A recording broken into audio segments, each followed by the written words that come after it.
Oops.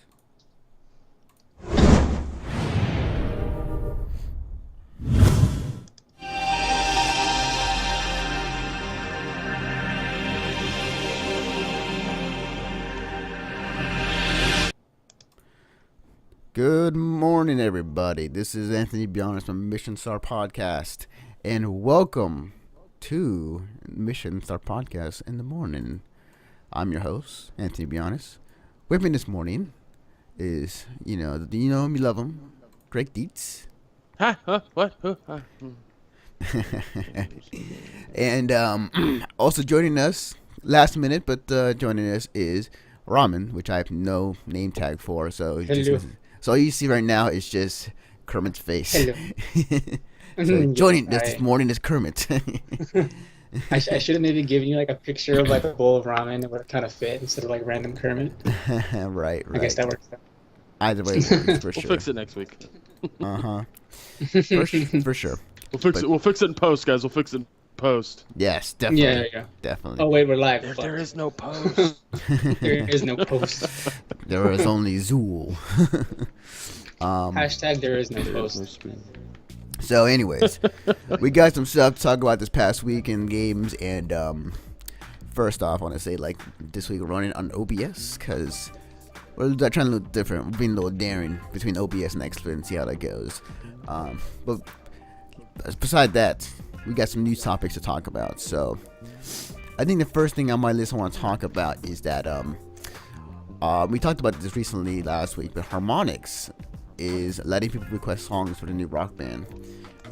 It's on their website, and you can go in and type in literally any song you want with the band, and then you push enter and it sends it away.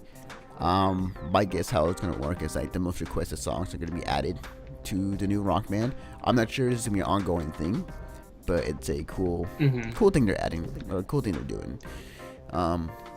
I still think that having both Rock Band and Guitar Hero coming back at the same time is a little too much, but you know. Oh yeah, definitely. So I don't know. Like, what do you guys think?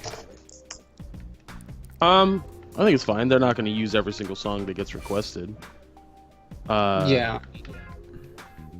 They're gonna look through and they're gonna find songs that they like and they're gonna add those songs. I'm sure if a specific song gets requested more times than others, like there's one song in there that gets requested 800 times, they're more likely to use that song than that random song that nobody really knows that one guy requested. Like MagFest, because I follow the MagFest group since I was supposed to go this year. Somebody in there was like, okay, just flood Rock Band's forums with MagFest songs, and I'm just like, yeah, that's not gonna work. You guys that's not gonna work. But but I think it's a great idea. I think it's a nice way to kind of bring in the people who maybe didn't play the other rock bands. Or they did, but they never bought one, and they're like, oh, well, if it's a potential chance for my song to be in there, I might as well buy it this round, like it's a very clever way to get people to come back or to just be new to the whole thing, so. Yeah.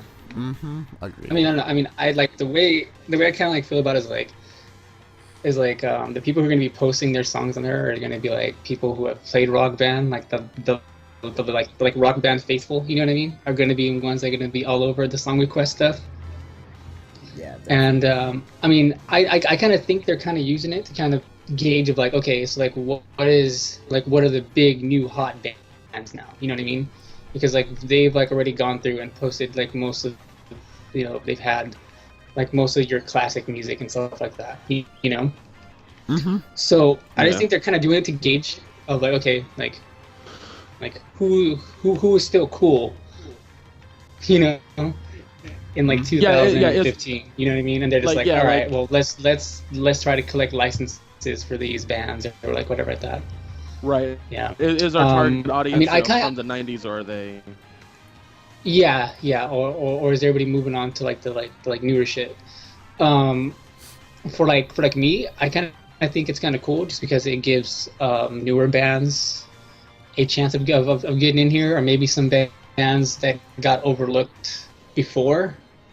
You know, like I've been like crossing my fingers for like Alkaline Trio or like Motion City Soundtrack to like make it on like a Rock Band game, and like I'm kind of excited to be like, all right, shit, they might actually make it this time. Yeah, definitely. Yeah, we'll definitely see how that goes, but I think it's a step in the right direction for sure for harmonics in Rock Band form. Well, it's really cool. They also, they also did this whole thing where they're like, any songs, any DLC that you have ever bought for Rock Band will be there. Oh yeah. It's gonna be pretty cool. Yeah, so like I have like I think like 200 downloaded songs, and it's gonna be really nice to be able to have those on my system when I download the game. Now, of course, it's gonna take a lot of my hard drive space, but like the guy who runs Half Empty Energy Tank, Brian, he has every Rock Band song, which is close to 2,000. Wow, that's crazy. Wow. Yeah, so he'll have a lot of downloading to do. Like But, he will like won't even be able to play like the first day. He'll just have to spend like his first entire day getting the game like re-downloading shit. he'll happily do that. He'll set it up and then go to work.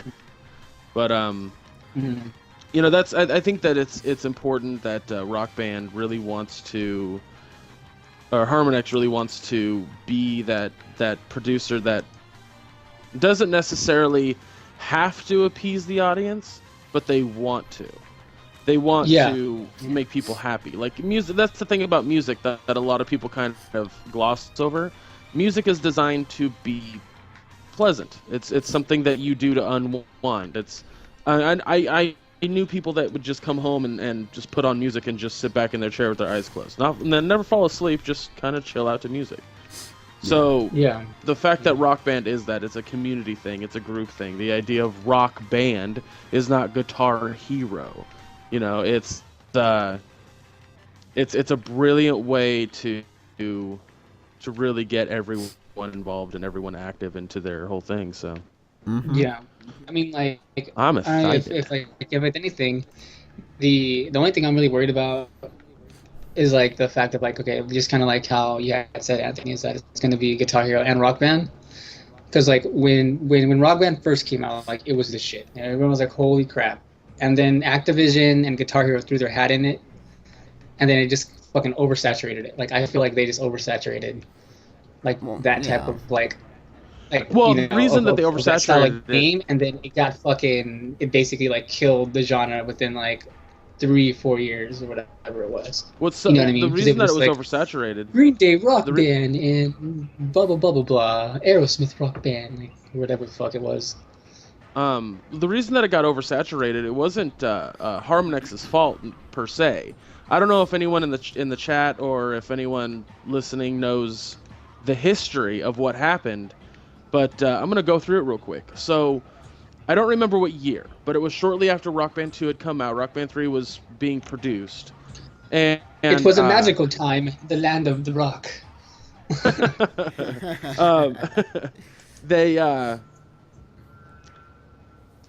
Activision came up and they were like, "Hey, we want Guitar Hero," and Harmonix was like, and they didn't really want to, right? However, Red something, I can't remember Red Octane. Red Octane, thank you. They were like, "Yeah, you're gonna buy it out from us for that much money? Hell yeah!" So they just sold the rights, and Harmonix was just kind of like, "The fuck, dude? Like, the hell is this about?" They didn't know what to do. And when Activision came up and they were like, "So here's how the plan's going to work out. We're going to give the Guitar Hero franchise over to this other company that used to make skateboarding games for Tony Hawk, and you guys are going to do your own thing over here." They were like, "So you're going to take the thing that we made, the thing that we love, and completely fucking bastardize it. Okay, cool. Late. We're out. Fuck you all. Like, we're done." So they were looking for a new publisher, and they went to EA. Guitar Hero continued to be made, and it was a much more inferior. Boy, words are hard in the morning. It was an inferior product. I played Guitar Hero many times on numerous consoles after that, and it just didn't play as well. Like they still tried to keep the exact same formula and engine that the original had, and then you go and play Rock Band, and it's clearly like not made for a PS2. Like Rock Band. Like it worked better is what I'm getting at. Mm-hmm. Okay, so wait. So you're saying Rock Band worked better than Guitar Hero? Much better. Yeah, I mean, I would have to agree with that. The only thing I would say is that like Guitar Hero had harder songs, and it was harder because it was like you're gonna have like these many more buttons, or like you had like more things on like your drum set. You know, you had your hi-hat and shit like that. Well, the biggest problem with that is, and this I've actually talked to people who are musicians, and they've even pointed out that like if you play Through the Fire and Flames, there are keys that come up or buttons that you have to press in that song that are not played on the guitar in that song. They pop up randomly. They don't hit any specific note. They don't hit any specific key, and that's just because they wanted to make it hard. Well, that's not a music game. That's not a rhythm game. Mm-hmm. And so there was a lot of issues, and Activision, being the money-hungry conglomerate that they are, were like, well, these are selling like hotcakes, so we just have to keep making more because that's just the easiest way to do it. So EA was like, well, we have to compete with that. We have to keep up with that, or we're never going to sell consoles, or not consoles, but sell games. So they did what these companies do best, and that was force the developer to start making new things. Now, luckily, I mean, in all honesty, at least the two off games that Rock Band made were Lego Rock Band and Lego Beatles, which in Rock Band retrospect, Beatles. Yeah. Did I say Guitar Hero Beatles? You said Lego Beatles, which I think would actually be an awesome game. Lego and Beatles is what I meant to say. Yeah. And realistically, I would hella play Lego Beatles. I'm just saying. Pretty awesome. Mm-hmm. Yeah. But yeah, so that was their thing, was that they didn't want to make. Harmonix has always never wanted to make games that they didn't want to make. They didn't want to be that producer that just made games for the conglomerate because it was going to make money. And to this day, they're still not that. Like, I watched this 5-minute video that they posted on their YouTube page about how they want the game to just be fun. They just want it to be about the music, and every ounce of what they're doing with Rock Band 4 is that. Now, of course, right after Rock Band 4 was announced, what did Activision do? We got a Guitar Hero coming out too. Yeah. Yeah. Definitely. So what I'm hoping is that a lot of people, hopefully we can persuade them, will understand that Guitar Hero is not the one you should be buying. The one you should be buying is Rock Band, simply because the company making it cares more about the music than the other company making the other product. Yeah. I mean, I would say Harmonix. I mean, go ahead. I mean, I'm just gonna see what, like, how both games are gonna end up looking. But I just said, like, the way I feel like most of the audience is gonna be, you know, just kind of like it was, like, kind of like when Rock Band was out. It was mostly like casual people, for, like, the most part. You know what I mean? Like, let's get drunk and play Rock Band, guys. Of course. So I mean, I'm also gonna just wait and, like, see. I'm going to give Activision the benefit of the doubt on this. You know what I mean? I think it's a perfect time to bring back both games, and I just don't want it to be like last time where it was like fucking Activision is like releasing a new fucking game like every half a year or something like that. Right. Like, I hey agree, guys, man. it's Modest Mouse Rock, but it's Modest Mouse Guitar Hero, or like shit like that. Because like that's I completely agree. I think that's horrible. Well, yeah, that's why I say that the oversaturation is not blamed on Harmonix in any way, shape, or form. Mm-hmm. It's blamed on. I blame it the whole thing of the oversaturation on Activision. You know, they started this whole like Metallica and Aerosmith and Green Day. And it's like, Jesus Christ, you have one coming out every 6 goddamn months. I worked at Walmart when that shit was happening. Do you know how hard it was to make sure that all those different peripherals were on the shelf? It was insanity. Mm-hmm. Like, that does not need to happen. Does not need to happen. Period.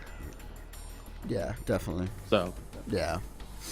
But yeah, I mean, we have to wait and see in terms of how it goes, and yeah, definitely. Like, only time will tell. The next thing I want to talk about this morning is that the guys who made Titanfall, who was it? Microsoft and Respawn.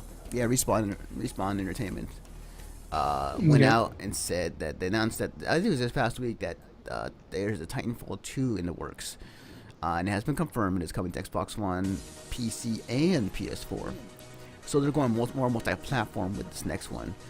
Now, I'm not quite sure if multi-platform was going to fix any of the issues that Titanfall had per se. But, like, Greg, what issues did Titanfall have that you're talking about?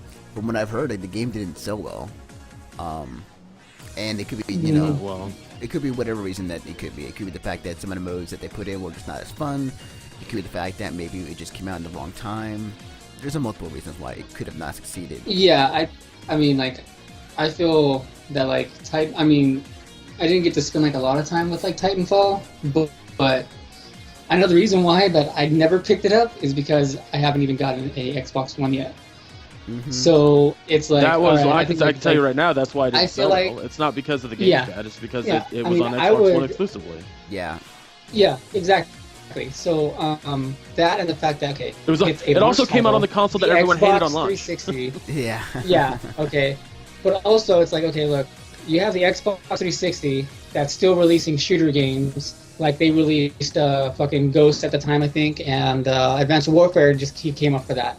So it's like, well, why the fuck am I going to shell out this much money and pick up the Xbox One and pick up Titanfall when I still have my awesome Call of Duty over here on this console that I don't need to, put any more money into. Right. You know what I mean? So I think it had that going against it. That's also a little bit of a weird mentality because if you play Titanfall, you know that it's not like Call of Duty. Yeah, but I'm just saying, you know what I mean? But I'm just like talking like casually here. You know what I mean? I know. Yeah. We're discussing. That's the whole point of this. We discuss things. The funny thing about all of this is that, as of late, some of the first-person shooter games have been very similar and not so different from one another recently. Like, Titanfall is very reminiscent of the new Call of Duty, and then the option, like the movement options, like that seems to be like the new thing for like console FPS is like movement. It's funny. It's funny how that is. I think Titanfall is a great game. I personally, when I played it, and I plan to go back to play it when I have time, I personally think it's a fun game. I mean, it's Mirror's Edge plus first-person shooter. It's awesome to me. I think it's better than Mirror's Edge. That game made me fucking sick. Titanfall doesn't. So I would. I'm sorry, but either way, I kind of feel like this is a smart move for the franchise. Absolutely. I mean, because of course it's going to get into more people's hands, and the concept of the game might actually catch on. You know what I mean? Yeah, I think I completely agree. I think a lot more people are going to be wanting to play it. Somebody like my brother-in-law who plays Call of Duty exclusively and doesn't have an Xbox One, he'll now be able to play Titanfall 2 and on his PS4, and I'll be able to show him that because yes, there is this thing about Titanfall being a Twitch shooter, as I like to call them, which is just a Twitch response shooter. And that's all that Call of Duty is as well. It's a Twitch response shooter. So I think that people who play Call of Duty could easily play Titanfall, and for that matter. Definitely. So I think people like I said, people like my brother-in-law would get really into it. I feel, and I think it's a really smart way to I think that Titanfall 2 is going to sell a lot more, simply because after the holiday season, like the Xbox One became excruciatingly cheap. You can buy it without a Kinect now. So I don't know. Just I think it's brilliant, you know. Like and then having it exclusively to the PS4 and Xbox One. Didn't they say that's coming out next year? I think so, which is kind of surprising because like, when did Titanfall, the first one, came out? That was last year. Yeah, that was last year. Yeah, last year. Yeah, it was last year in March. So it's kind of They surprising. just hit their your anniversary. Yeah, it's kind of surprising that they're coming out with a sequel next year so soon. But then again, I think that what they're doing and what they're learning is what they've learned their mistakes from Titanfall 1 and using for Titanfall 2.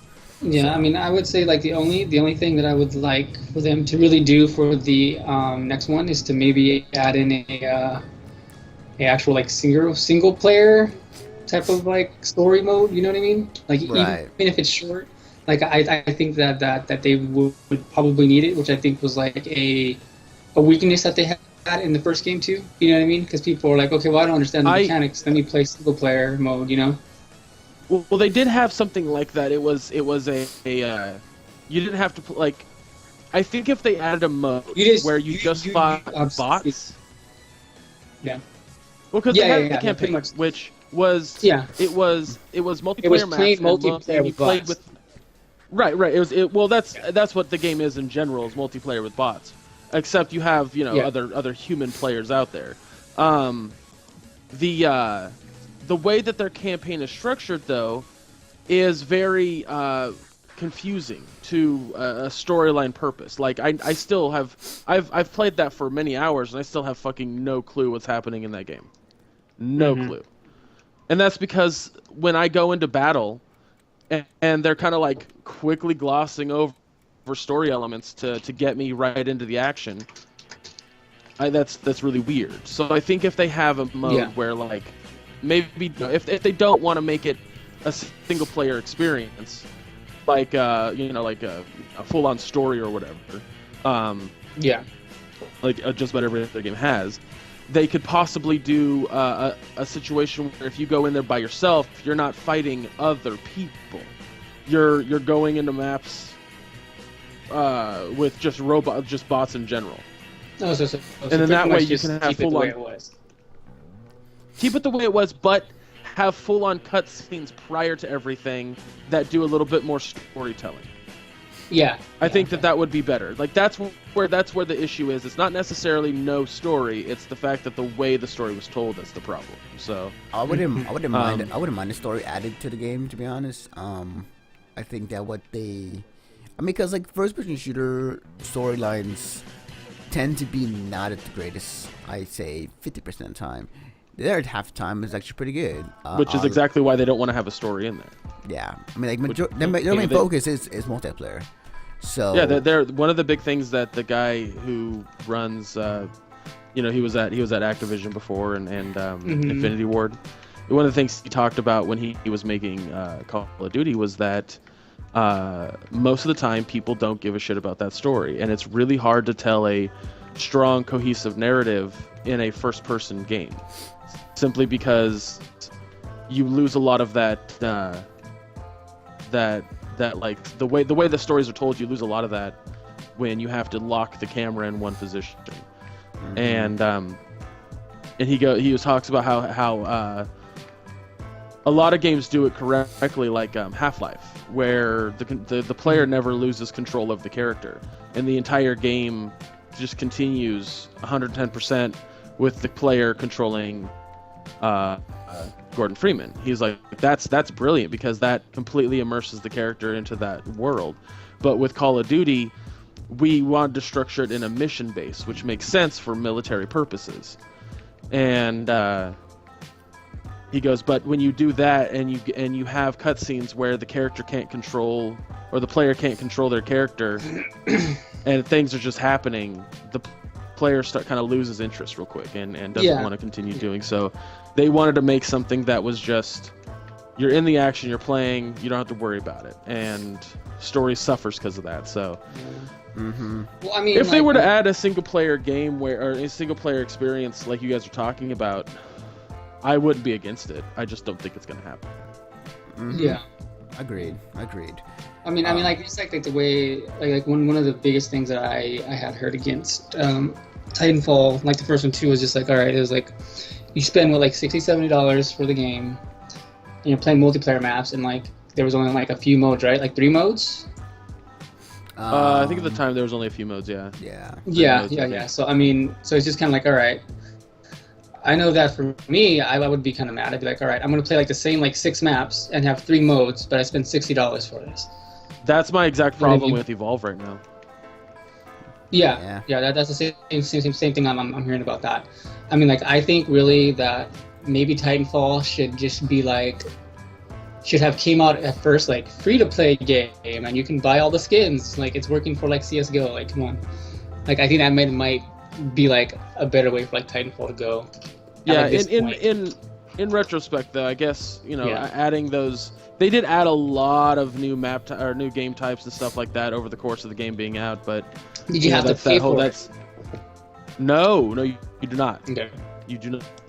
You just have to pay for the maps. And as a matter of fact, at this exact moment, all the DLC is free because the game's been out for a year. So, but all the game types were free.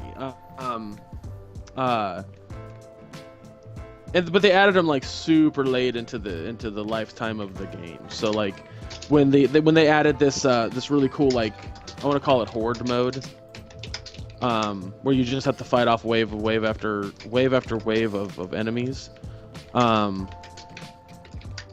It was like I logged on to play it, and there was a grand total of like 1,000 people playing it. And I was like, well. I mean, 1,000's not a terrible number, but at the same, it's not a high number. So right. And the other issue with games today is that developers are looking for ways to make the lifespan of their game last longer instead of just trying to make a fun game. And I think that like with Evolve and with Titanfall, their primary focus was to make a fun game. They weren't looking at the longevity of it. Agreed. Yeah. Speaking of fun games, I don't know if that's bad or good, but no, for sure. Speaking of fun, that could be debated. speaking of fun games, so last weekend was PAX East, and much of their stuff was streamed online through panels and events. One of which I happened to go back and watch was the Blizzard panel. Now, some of it we already covered in last week's show in terms of like the 2 new characters in Overwatch. And they went on to explain some new stuff in their other games. I think one of the biggest announcements they made out of that panel was that Hearthstone is coming to iPhone in a few months, and I'm pretty sure it's gonna come along with the new expansion that they're working on too for that game. And man, I cannot lie. When that hits iPhone, my phone. It's going to be real hard to like struggle between how much put it down. I mean, it's going to be real much of a struggle how much I'm going to use it for a phone and how much I'm going to use it to play Hearthstone, because goddamn, that game is so much fun. So like, yeah, like it's all right. I don't know. I've been actually wanting to like get into it, but I haven't actually played it yet. Like I've had like a couple of streamer friends who have played it, and I've watched them play it, and it seems cool. Mm-hmm. I mean, shit. If people love the game and it's already on Android and it's going to become part of like the iPhone now, like that's fucking awesome. Wait, it's on Android? Yeah. Hold on, it's on Android. Yeah, it's on Android tablets. Yeah. I don't know if it's on the phones though. I know it was announced for the Android. I'm not sure if it's on the phone or not. What I do know is that it's out right now for iPad, PC, pretty much any tablet, I think, at this point. But yeah, like with the inclusion of the phones now, and I've been curious to see how they would make it work. They showed a couple screenshots of what it looked like so far, and it looks like it's very, it's still Hearthstone, but like a very compressed version of it. My guess is it might be just for the new iPhones. I don't think it'll be working for the older ones. Maybe if, cross my fingers, maybe iPhone 5 and up. Yeah, like it's. Well, I mean, I don't see why it would. I mean, it's just like how hard is it to render cards on the field? Like, That's I true. don't know, you know. That's true. Yeah. I'm just saying, like, with them, it depends on how much effects they put into the game. Yeah. And how to make it all pretty and whatnot. So. Excuse me. Yeah. Hearthstone's coming in a few months, which is very, very exciting. So I'm trying to download it on my Android right now. So I think it's been.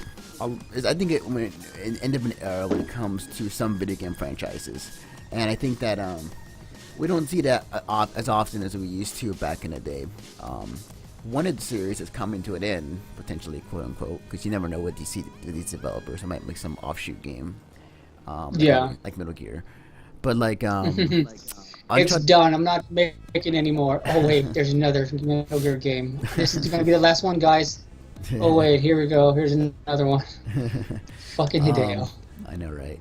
One of which is Uncharted 4: A Thief's End, coming to spring 2016, but also marking the last game in the Uncharted series. And I just think that this entire Uncharted series, since it started, with the first one into the last one, I'd say most of the games in the series have been really well done. I think that what they laid out was a pretty good legacy in terms of what Naughty Dog could do. Because previous to that, they did the whole Jak and Daxter series, I believe. Jak and Daxter, and it was It was Jak and Daxter, and it was Ratchet and Clank, which led up into eventually to Uncharted. And yeah. Wait. Ratchet and Clank was Naughty Dog? Was it? Yes. No. That was Insomniac. Oh, sorry, my bad. Sorry. Yeah. Those two are very similar. So Naughty Dog was, did Crash Bandicoot. Yeah, Crash Bandicoot. Yeah, they also did Crash Bandicoot. So yeah, like it's just a good nod to them, and I mean there's got to be like a remastered series of 1 through 3, probably coming out when the game's out, or a month or two when the game finally comes out. So I can't wait for that, but just I'm pretty sure that Uncharted 4 is going to be awesome. A lot of people are going to love it. But I kind of have like a feeling, and it's what they've been doing with like series now. It's like, okay, we're going to finish the series, and then they're going to be sitting in back of like a wall, like giggling, hee hee hee hee hee hee hee, and then be like, here's 5, but guess what? We go back in time. Oh yeah, the prequel. Like, yeah. Yeah. I mean, I have a feeling that that's what's going to happen. It's going to be Absolutely, a surprise, bitches, prequel. Yeah. Guess what? You're gonna play as Nathan Drake when he was 5, and still cookies. I don't fucking know. Yeah. But they could. I have a feeling that they're gonna do that sort of stuff. Yeah. Did they? I mean, like the thing about it is like we can't really trust developers nowadays in terms of what they say. This is the definite version. This is the last game we'll ever make. Because again, example, like Hideo Kojima. Like he said, it was done with Metal Gear after Metal Gear Solid 4, and then when he sent it off to whatever studio to make it, they fucked up and had to come back in and then fix it and then give it to another company and with a more of an advertising role. So like a game can never be dead, and especially a game like Uncharted and such a high caliber it is. So I am not convinced when it's done, when I will not see it in about 5 years or less, maybe 4. But I truly believe that any game that I would just say go on. Ramen. I was gonna say that I would say, okay, so Nathan Drake is like one of the poster boys for Sony. You know what I mean? So I feel like as long as people are gonna buy the shit out of his series, he's gonna keep on coming back in like one way or like another. You know what I mean? One way or another.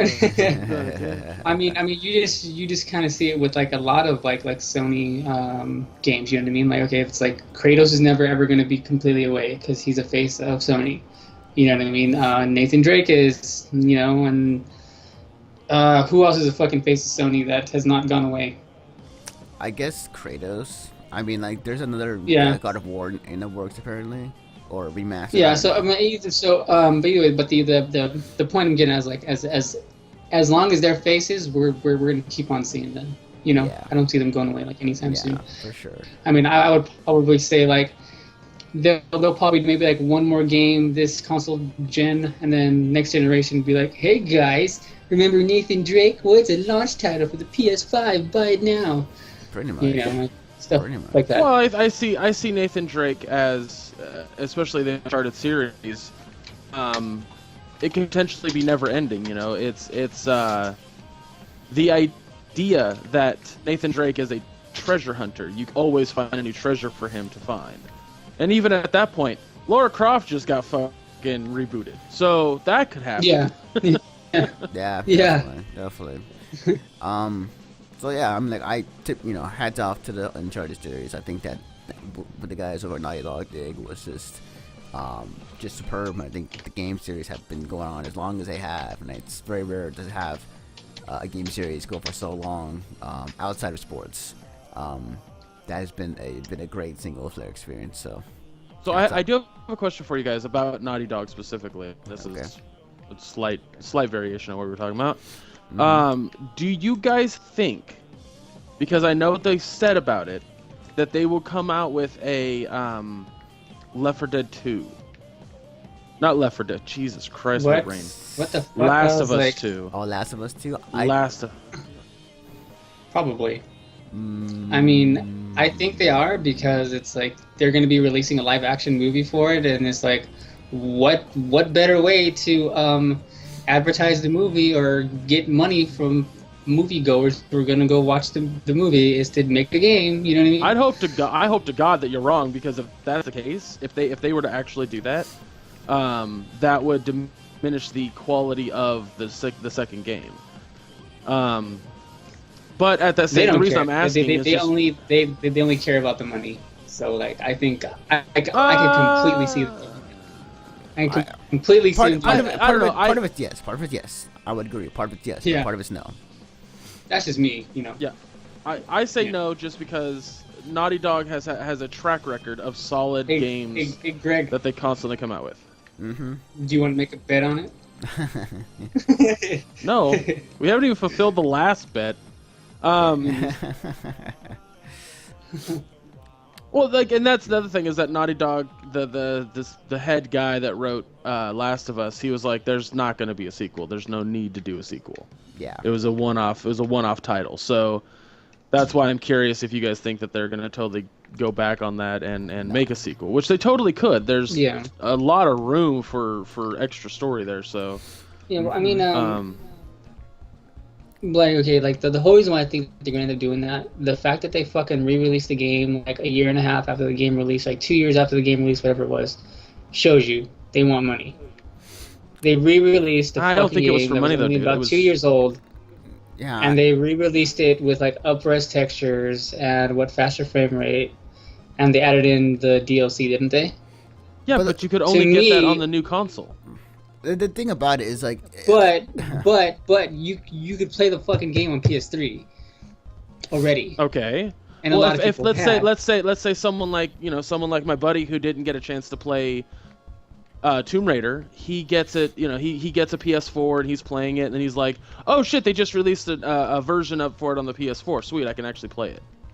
It's not much of wanting the money. It's the fact that that because of the transition between the last generation and this generation, there hasn't been that many games for the next generation.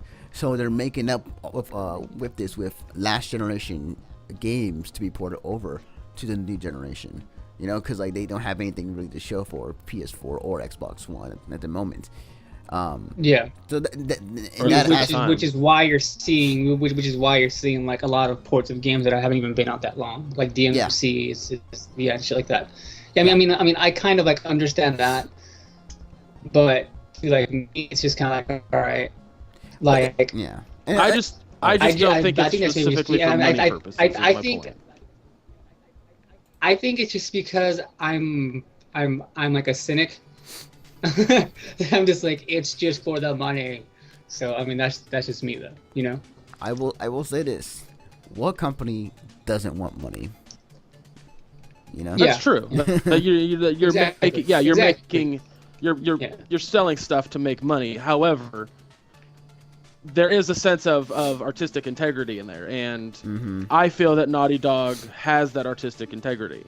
They wanted to broaden how many people could possibly play The Last of Us, especially for people who hadn't played it last console generation. I don't think a remaster is necessarily a bad thing, but if you played it on the PS3, then you probably didn't get it on the PS4 unless you were that big of a fan of it. So I don't know. I don't see it. I don't see remasters as like a bad thing necessarily. Like with Halo, for example. I had no interest in buying Halo because I had the fucking games for the 360. Like, it was like, why the fuck am I going to spend that money? And it wasn't until I realized that, hey, I don't have all the Halos. They're going to release more Halos in that collection, and I could stream all the games that are on there. So like, that's why I ended up purchasing. And you have the older games running at like 60 frames a second, which is so weird but so beautiful. Honestly, that does not like, that is cool. Don't get me wrong, but it was not a selling point for me. It was more of like an added bonus. It was that cherry on top of the cake, you know, like. Give me those 60 frames a second. Oh, yes, all the frames. So, switching topics. Recently the ESRB has revealed what caused the Batman Arkham Knight, the new and probably the last Batman game. In that series, I did not look this up. Why it got an M rating? Actually, I'll bring it up right now. Okay. So, I was hoping you would, because that's why I said that. No, it's interesting. So the funny thing about it is that many had speculated that when a M rating was released by ESRB for the new Batman game, people were like trying to guess, it's like, is Batman gonna die? Is Batman gonna kill somebody? Which is, something that Batman never does. So I hope it's just for cuss words. So here's the summary. Here's a summary for the Batman Arkham Knight game. So, for the rating and why I got an M. This is an action-adventure game in which players preliminarily assume the role of Batman as he battles several villains spreading chaos across Gotham City. Players traverse a variety of locations around Gotham while battling thugs, examining crime scenes, and occasionally rescuing hostages. Players engage in melee-style combat using punches, kicks, and gadgets, e.g. batarangs, explosives. Enemies crowd in pain when struck, and some takedowns are highlighted by brief slow-motion effects and loud impact sounds. Some sequences allow players to use tank-like vehicles with machine gun turrets and rockets to shoot enemies. A vehicle's wheels are also used to torture an enemy in one sequence. Cutscenes depict characters getting shot on and off camera while restrained or unarmed. Large blood-stained pools of blood appear in crime scenes and the aftermath of violent acts. One room depicts a person torturing a character on a bloody operating table. Despite the course of the game, players can shoot unarmed characters and a hostage. Neon signs in the red light district read "Live New Girls" and "XXX." The word "bitch" and what's that? Gob shit and ass appear in this dialogue. Gobshite is what it is, and it's an English term for like a fucking asshole. Like, it's gobshite. Like, that's how you say it. That's interesting. Okay. So, do you have to say with a slightly Irish accent? Well, I'm trying to think of what English characters there are, and the only one I can think of is the penguin. Mm-hmm. Yeah. Oh yeah, I guess. But so when it comes down to it, I think what it's saying is that there's going to be like a torture scene. I think that it's probably an interrogation scene. Yeah. But there was some mass speculation that, Batman was going to die or was going to fake his death in this last one. But yeah, like, that's something that people were talking about when the M rating come up, which is fine. Like, I don't mind. Like, I like a more mature rated Batman. If you can give me Frank Miller Batman, that's cool. That's awesome. I love it. Yeah, exactly. So, I can't wait for it when it comes out. Hey, it sounds like a lot of the stuff that's in the game was in the fucking previous ones. Yeah. Like, you didn't mention anything that I hadn't seen. Like, it was like, oh, well, the player, like I said, the player can shoot other players. Well, that means you're not going to just play as Batman. That's what that means right there, because Batman doesn't shoot people. Right. Or it didn't specify what he shot with. It just said shoot. Yeah. So I imagine that means gun, since it is the ESRB.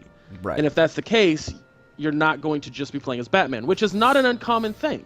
There were modes in the other in Arkham where you play as Joker and you shoot dudes right in the face. There's you play as Catwoman in the sequel. You play as Robin in the sequel. So like it's not uncommon to play as other characters other than Batman. And the torture sequence, like, if it's from a bad guy, I get it. It just kind of seems like the ESRB in this situation is being a little bit like, oh, we don't want that in there because it's taboo at the moment. Right. And if Batman is shooting somebody, it's like with rubber bullets. Like he never kills anybody. Well, maybe in this game he might, but it's just weird because I think my ultimate point is that it just sounds like the same stuff that's in the other game. It's just ESRB is being weird about it. Yeah, agreed. So the other thing I want to bring up this morning is I'm cool with a mature rated Batman. yes, mature rated Batman. So I wanted to specify that I was cool with it. I'm not upset by it rating by any measure. Right. But the thing I wanted to bring up, and I was not much of a fan of the series, but it's kind of sad to see them go away. This past week, Maxis closed down. The guys who made the SimCity series. Right. Kind of how where oh man, what's his name? Something Wright. Will Wright, I think his name is. Yeah. Creator of Sims, right? Yeah, I think it is Will Wright. Okay. But yeah, like. Yeah. Sorry, I was reading what somebody was making in the chat. Yeah, Will Wright makes the Sims and like Spore and those games. Right. But he left. He left a long time ago. He has nothing to do with the company now. Yeah. Yeah, it was kind of sad to see that Maxis closed down as of late, and again, props to them. I think that what they did over the years, I think was probably, I wouldn't say it was game breaking in the game industry, but they're doing something that was very different than other people at the time. Hell, like I remember playing when I was in elementary, 5th grade. I remember playing SimCity 2000 or something prior to that. I didn't know what the hell I was doing. All I was doing is making hurricanes and fires all over the place. But yeah, like they went on to make many games down the road. That was not only just SimCity. They made the Sims. Became very popular. And from there, like they kind of went on, rolled that out until they made their SimCity recently. Which I'm gonna spout an opinion that's gonna be very unpopular, especially with what you're talking about. Okay. You said that they did a lot. They made a lot of really like innovative games. I would say I would say like they made an innovative game that nobody's making back in the day.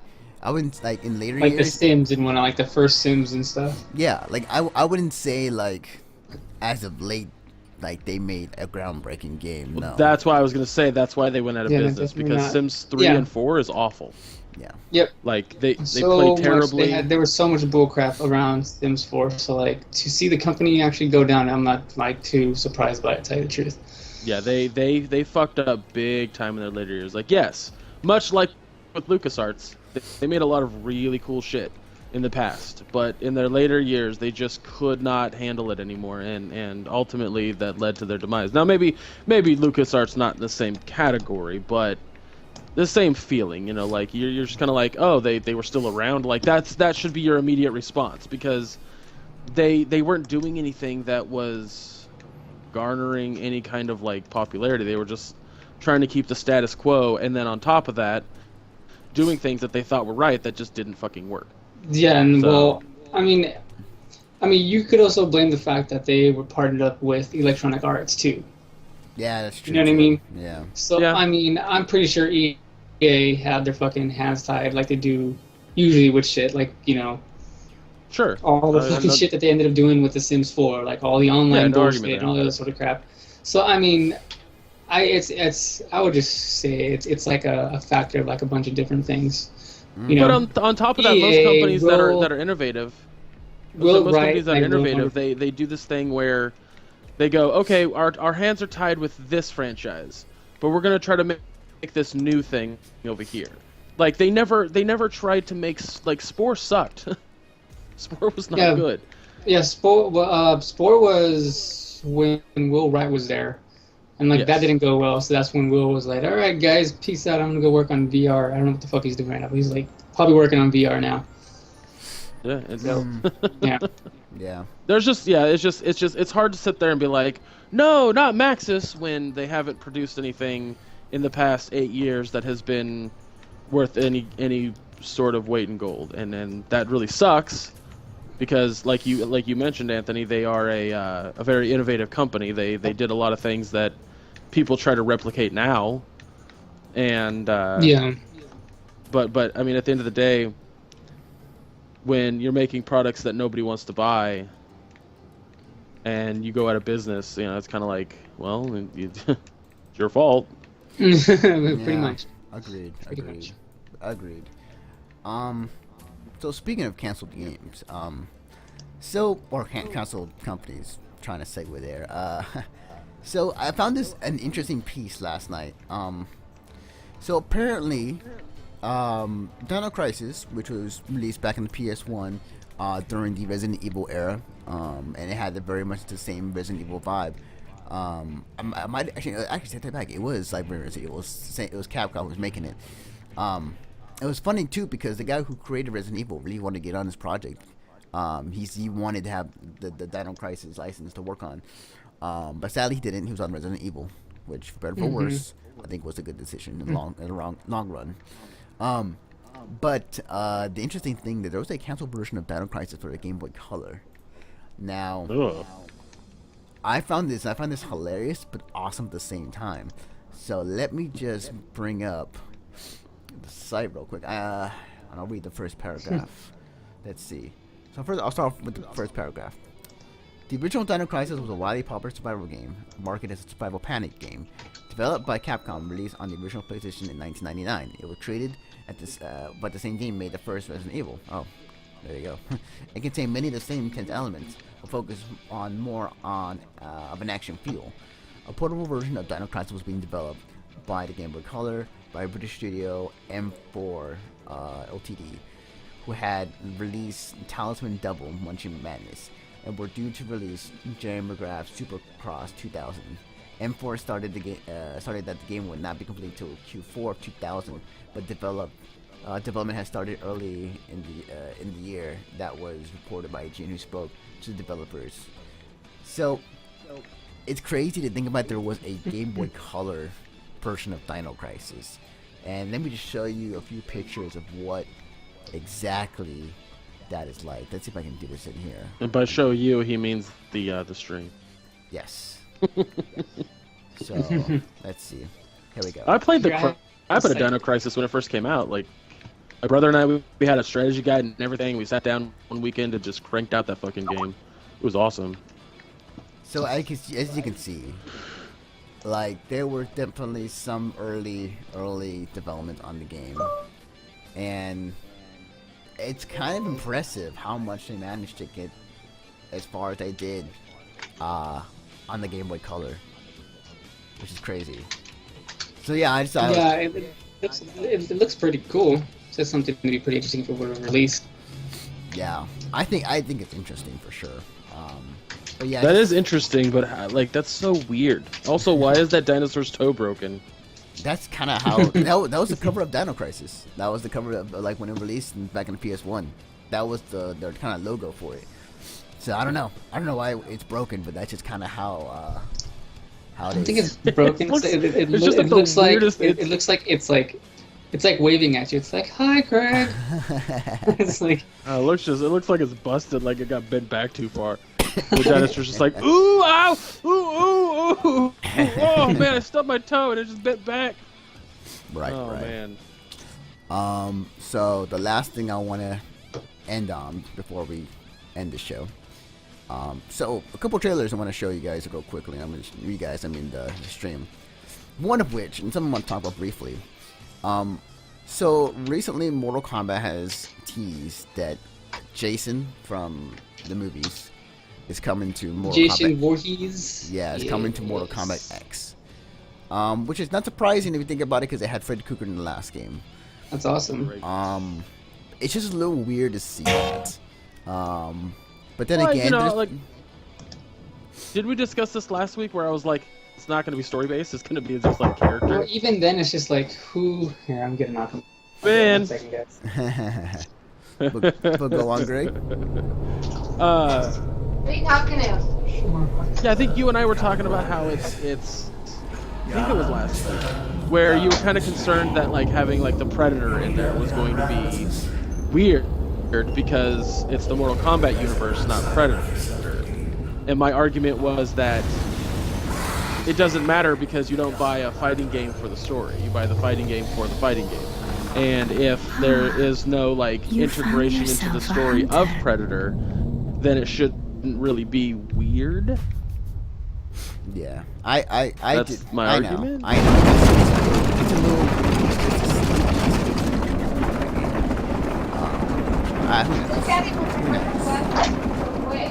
Yeah. So the other trailer that's happening right now in the show is Bloodborne, and I've forgotten how good looking Bloodborne is. Bloodborne looks so good. It's also, from what I've read, it's very much like focused on horror on this game. Oh my god, Bloodborne. Yeah. We're talking about Bloodborne now? Yeah. God. It's coming up pretty soon. And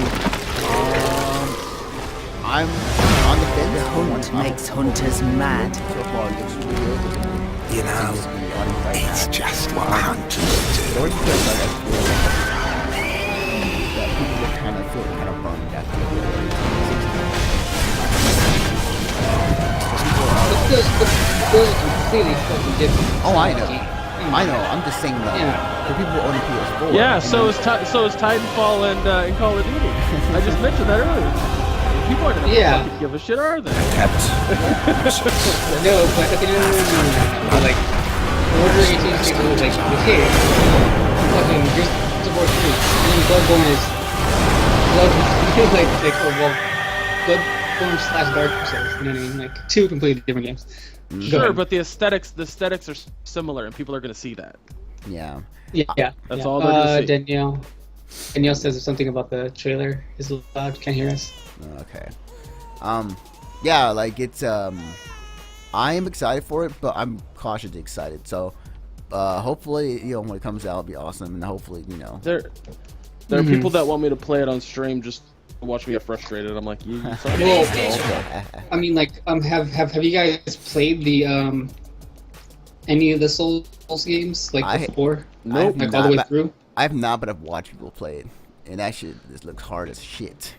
Rated M for mature. It's I don't like the first it's hard, but it's one of those games where it's not like unfairly hard. You know what I mean? I hear ya. The list go of things that for might it, kill us keeps getting even longer. then, Rags, skags, I'm bandits, kidding. dehydration, heat stroke, regular stroke, I'm just going stroke, to stroke. explain this for everybody Never felt else. so alive! But Greg, because you I know that sounds weird, but I just saw Handsome Jack. Yeah, I know. I'm your hero. You're my biggest fan. Blah blah blah. These fumes can't possibly be helping. That map could lead us to a vault. We're not leaving until we know exactly where it's telling us to go. Enhance image. It's supposed to be just like Enhance. Please stop. You play those games.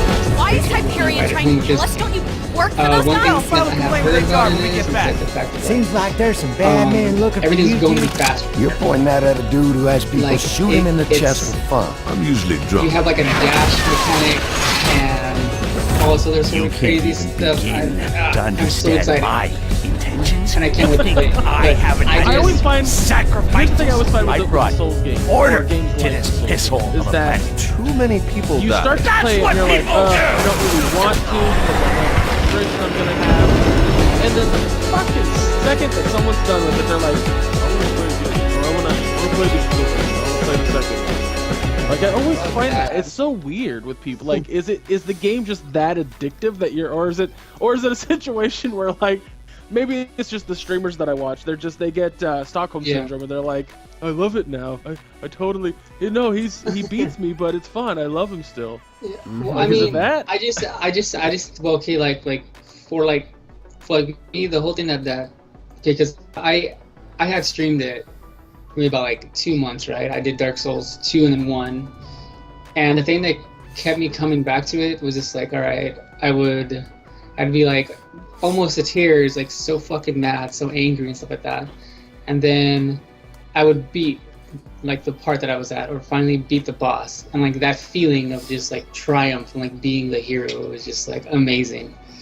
You know what I mean? And I think that's like what it is with that sort of game. What keeps people coming back.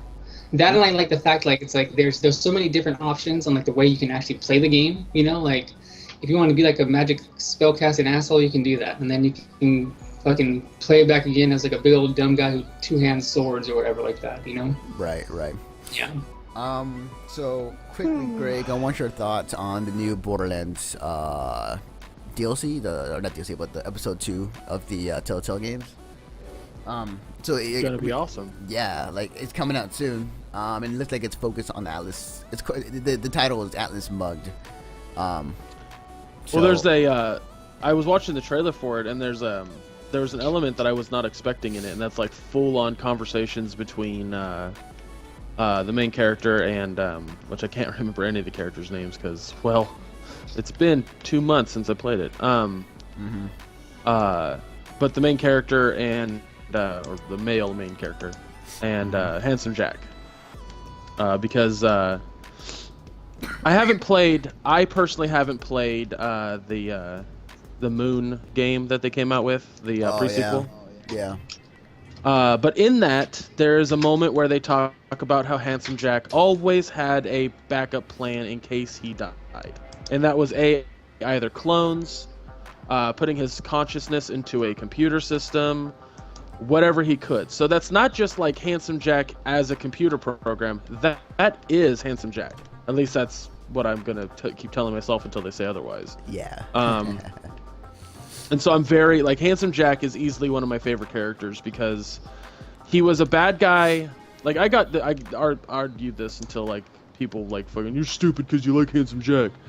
Handsome Jack is a hilarious and terrible villain. Like, terrible as in, he's a tyrant.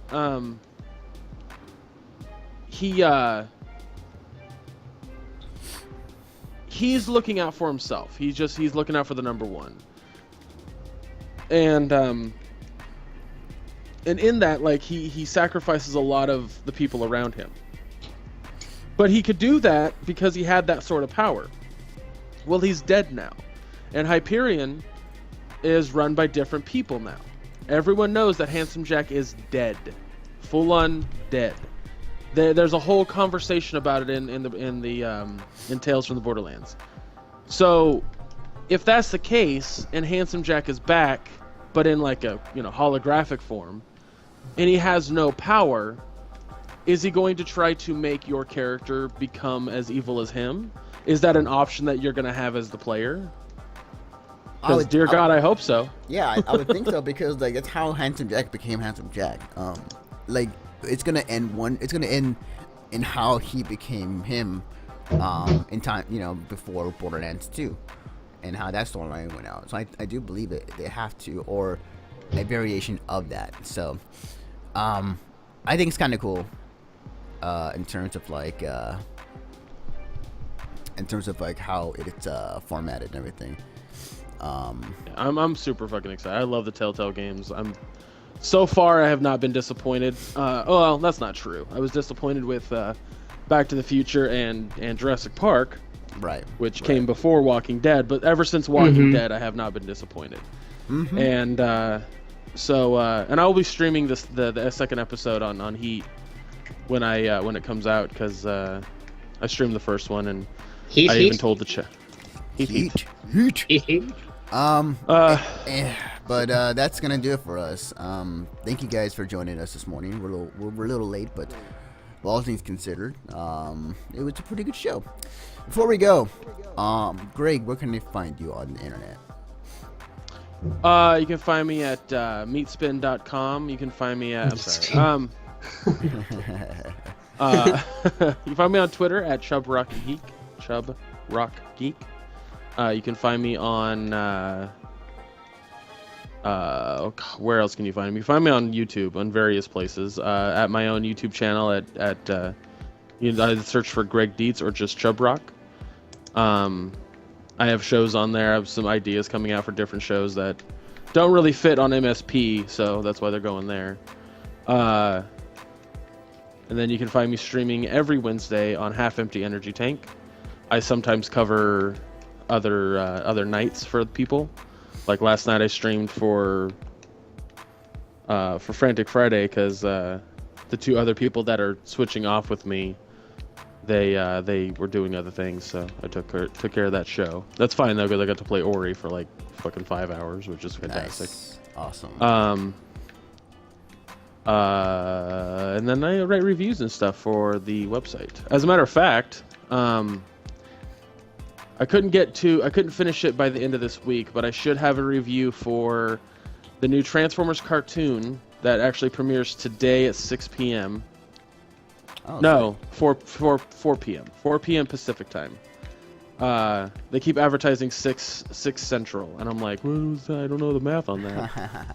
But yeah, I'll do a review for that. And it's just on the pilot episodes, you know.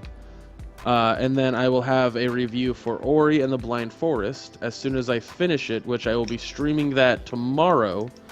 The end of the game. So if you don't want to see the end of the game, do not come watch.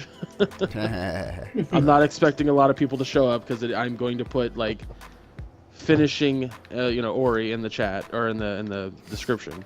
But that'll be on twitch.tv/halfemptyenergytank.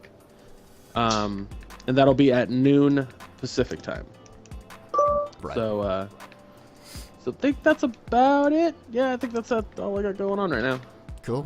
Awesome. Ramen, where can they find you on the internet? They can find me in their backyard peeking through their windows at night. Right. Especially at your house, Greg. Anyways, you can just find me right now on Twitter at ExiledRamen7. I also have a Twitch account, which I will be returning to streaming hopefully soon. And that's twitch.tv/ExiledRamen7. And you can find me every now and then here on Mission Start Podcast. Awesome. And you can follow me personally on Twitter at @DefectofNaruto. You can follow the work that me, Greg, and Ramen do on our website at MissionStartPodcast.com. Also, if you enjoyed this show, please subscribe to us on iTunes and Stitcher. Upload this every week. I'm trying to get it much sooner on Mondays, but life. And definitely subscribe to us if you enjoy this. If you enjoy convention talk or like people talking about anime conventions and experiences, then I suggest you go subscribe to iTunes. I cannot talk this morning. I suggest edit it in post. I suggest you guys go. I suggest you guys go and subscribe to the Conover on our website or also on iTunes and Stitcher. And if you enjoy comic book talk, if you enjoy entertainment news, movies, all that sorts of stuff, I suggest you go check out the Rolling 20s, which is also on our website as well as on iTunes and Stitcher. And we got tons of other stuff happening this week on our website, including upcoming conventions like BabsCon, like MechaCon, yes. like a bunch of other conventions happening pretty soon for us. But until then, we'll see you guys next time. I love you and your mom and your dad, everybody. I'm keeping that in. Good. I also think we should title the episode "Edit It and Post," or "There Is No Post." Something like that. Something about the post. Hashtag no.